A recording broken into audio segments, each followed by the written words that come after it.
క్రొత్త నిబంధన గ్రంథము నుండి అపోస్తలుడైన పౌలు హెబ్రీయులకు వ్రాసిన పత్రిక 11వ అధ్యాయము. విశ్వాసమనున్నది నిరీక్షింపబడు వాటి యొక్క నిజస్వరూపమును, అదృశ్యమైనవి యున్నవి అనుటకు రుజువునై ఉన్నది. దానిని బట్టియే పెద్దలు సాక్ష్యము పొందిరి. ప్రపంచములు దేవుని వాక్యము వలన నిర్మాణమైనవనియు, అందును బట్టి దృశ్యమైనది కనబడెడు పదార్థముల చేత నిర్మింపబడలేదనియు విశ్వాసము చేత గ్రహించుకొనుచున్నాము. విశ్వాసమును బట్టి హేబేలు కయీను కంటే శ్రేష్టమైన బలి దేవునికి అర్పించెను. దేవుడతని అర్పణలను గూర్చి సాక్ష్యమిచ్చినప్పుడు అతడు ఆ విశ్వాసమును బట్టి నీతిమంతుడని సాక్ష్యము పొందెను.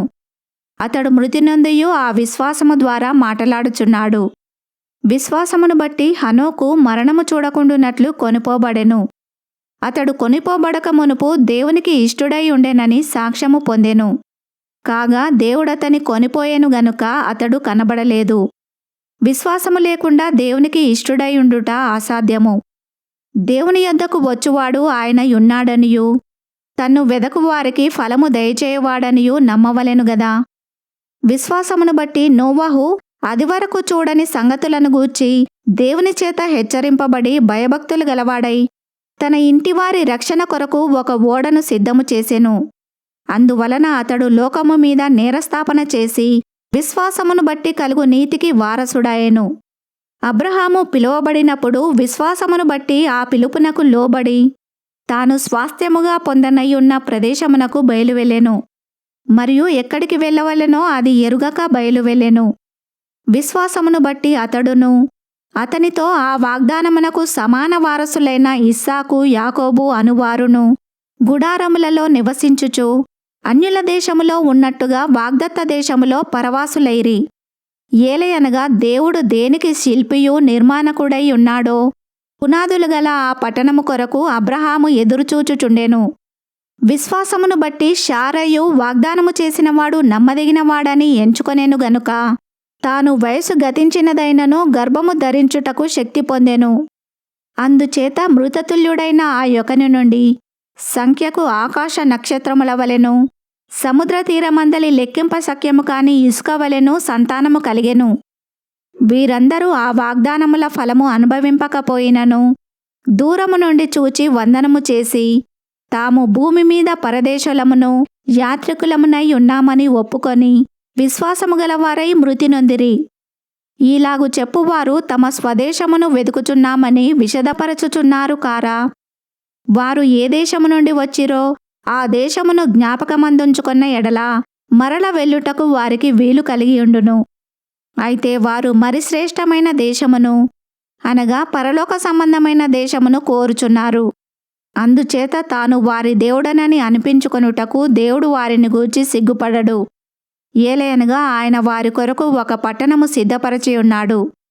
అబ్రహాము శోధింపబడి విశ్వాసమును బట్టి ఇస్సాకును బలిగా అర్పించెను.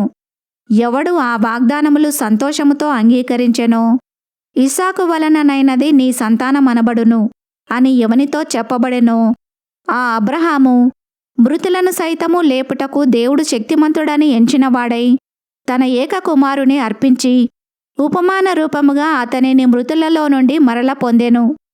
విశ్వాసమును బట్టి ఇస్సాకు జరగబోవు సంగతుల విషయమై యాకోబును ఏశావును ఆశీర్వదించెను.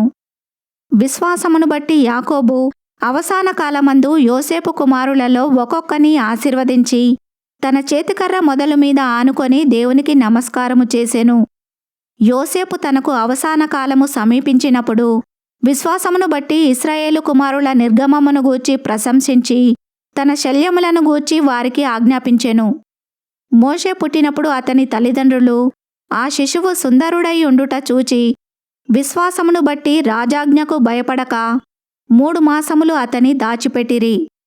మోషే పెద్దవాడైనప్పుడు విశ్వాసమును బట్టి ఐగుప్తు ధనము కంటే క్రీస్తు విషయమైన నింద గొప్ప భాగ్యమని ఎంచుకొని అల్పకాలము పాపభోగము అనుభవించుట కంటే దేవుని ప్రజలతో శ్రమ అనుభవించుట మేలని యోచించి ఫరో కుమార్తె యొక్క కుమారుడని అనిపించుకొనుటకు ఒప్పుకొనలేదు.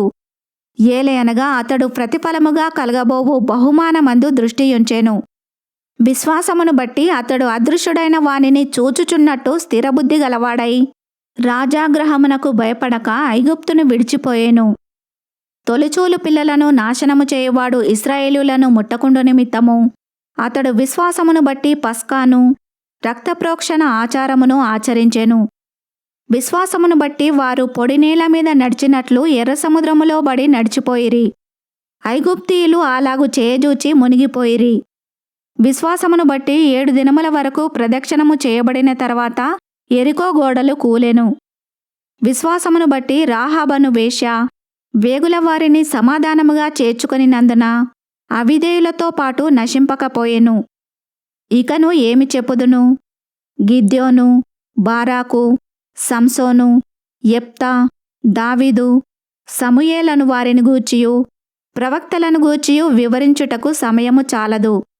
వారు విశ్వాసము ద్వారా రాజ్యములను జయించిరి, నీతి కార్యములను జరిగించిరి, వాగ్దానములను పొందిరి, సింహముల నోళ్లను మూసిరి, అగ్నిబలమును చల్లార్చిరి, ఖడ్గదారను తప్పించుకొనిరి, బలహీనులుగా ఉండి బలపరచబడిరి, యుద్ధములో పరాక్రమశాలులైరి, అన్యుల సేనలను పారదోలిరి. స్త్రీలు మృతులైన తమ వారిని పునరుత్థానము వలన మరల పొందిరి. కొందరైతే మరి శ్రేష్టమైన పునరుత్థానము పొందగోరి విడుదల పొందనొల్లక యాతన పెట్టబడిరి. మరికొందరు తిరస్కారములను, కొరడా దెబ్బలను, మరి బంధకములను, ఖైదును అనుభవించిరి. రాళ్లతో కొట్టబడిరి, రంపములతో కోయబడిరి, శోధింపబడిరి, ఖడ్గముతో చంపబడిరి. గొర్రె చర్మములను, మేక చర్మములను వేసుకొని దరిద్రులయుండి శ్రమపడి హింస పొందుచు అడవులలోనూ, కొండల మీదను, గుహలలోనూ, సొరంగములలోనూ తిరుగులాడుచు సంచరించిరి. అట్టివారికి ఈ లోకము యోగ్యమైనది కాదు. వీరందరూ తమ విశ్వాసము ద్వారా సాక్ష్యము పొందినవారైనను మనము లేకుండా సంపూర్ణులు కాకుండా నిమిత్తము దేవుడు మన కొరకు మరి శ్రేష్టమైన దానిని ముందుగా సిద్ధపరిచెను గనుక వీరు వాగ్దాన ఫలము అనుభవింపలేదు. ఈ వాక్యమును విన్న మిమ్ములందరినీ దేవుడు దీవించునుగాక. ఆమెన్.